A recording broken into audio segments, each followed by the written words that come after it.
When you come to school, you don't bring everything separately. You put them all in one thing called your school bag. That means all you have to do is remember to keep the school bag. In maths, we like to do the same thing. Our school bag in maths is called brackets. Whenever you see brackets, it just means something is being done to all of the things in the bracket. So in maths, brackets let us do something to lots of terms. Here's some examples. So in the first example, the bracket is around the -3 because the whole of -3 is being multiplied by 2. In the second example, on the right, everything is raised to the power 0. That means all of the things in the brackets are going to be to the power 0. In the third example, there are two terms in the brackets, 2x and 5y. Both of those are plus. They're both being multiplied by 4. Because remember, of course, there's a hidden multiplication sign between the 4 and the bracket. And of course, there are two ways of writing that, because we could multiply by 4, the bracket by 4, or we could multiply 4 by the bracket. Both are the same, because 3 fours is the same as 4 times 3. In the third example, there are two different ways of writing this example. There are two terms in the bracket. They're both being divided by 3. This one's being divided by 3 because the 3 is underneath everything with a big line. And the same thing here, a third of the bracket will give you the same answer. So they're equivalent. And in the last example, I wanted to square something, and the thing I want to square is x plus y. So there are two terms both being squared. In all these examples, the brackets are grouping things together, terms together, that need to have something done to them. When do you need brackets? You need brackets when something is being done to the bracket directly. In the first example here, there is no multiplication or no division of the things in the bracket. Inside the bracket is a subtraction, outside is a plus. Plus and minus, or subtract and add, are both worth the same, so the brackets are not needed there. You could just as easily write 5 minus 3 plus 2, because in this example you would do 5 minus 3 first and then add the 2, which is what the bracket's telling you to do here, so there's no advantage in it.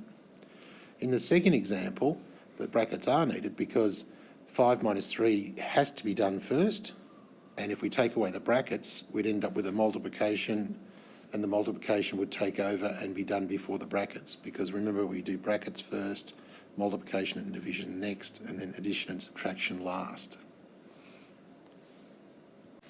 Brackets are very handy when you need to substitute. So here's an example. I've got x squared plus x. That's my expression. And in the first example, x is equal to 2, so I will substitute by replacing the x's with 2's. I don't really need brackets for that one because 2 squared, there's no confusion, is still 2.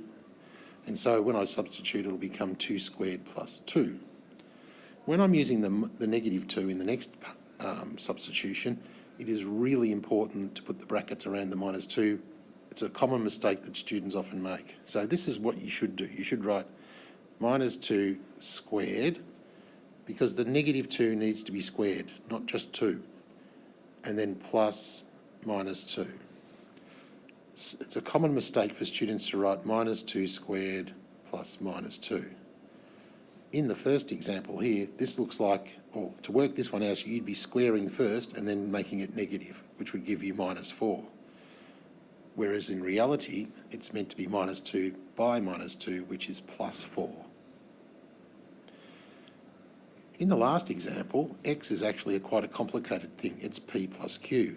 So when I substitute, it's essential to use brackets, to start off with at least. So in this one here, replacing x squared, I'd put p plus q squared, because the whole of the p plus q needs to be squared, so I'll put a bracket round to make sure they both squared together. And then plus p plus q. You don't really need the brackets in this second part, but I'll put them in anyway just for simplicity. One way of getting rid of brackets is to expand them out. So expanding out brackets just means multiplying everything in the bracket, or each term in the bracket, by whatever's outside it, or dividing by whatever's outside it. In the first example, we'd have to multiply m times 3 and minus n times 3. So that would give us 3m minus 3n. In the next example, the 5 is being divided into everything inside the bracket. That's the same as 1/5 multiplied by m minus n, being the two terms in the bracket, which is the same as 1/5 m minus 1/5 n. In the next example, we have to multiply m times 3 and m times m and minus n times 3 and minus n times m. So that will give us 3m for the first part, plus m times m is m squared, minus 3n minus mn. In the last example, there are lots of terms to multiply. You're going to have to multiply m times 3, m times m, and m times minus 2d.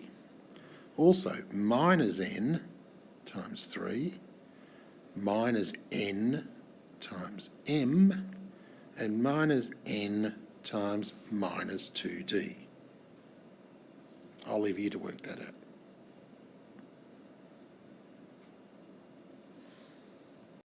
So brackets are being used in maths to group terms together so that we can do something to all of them.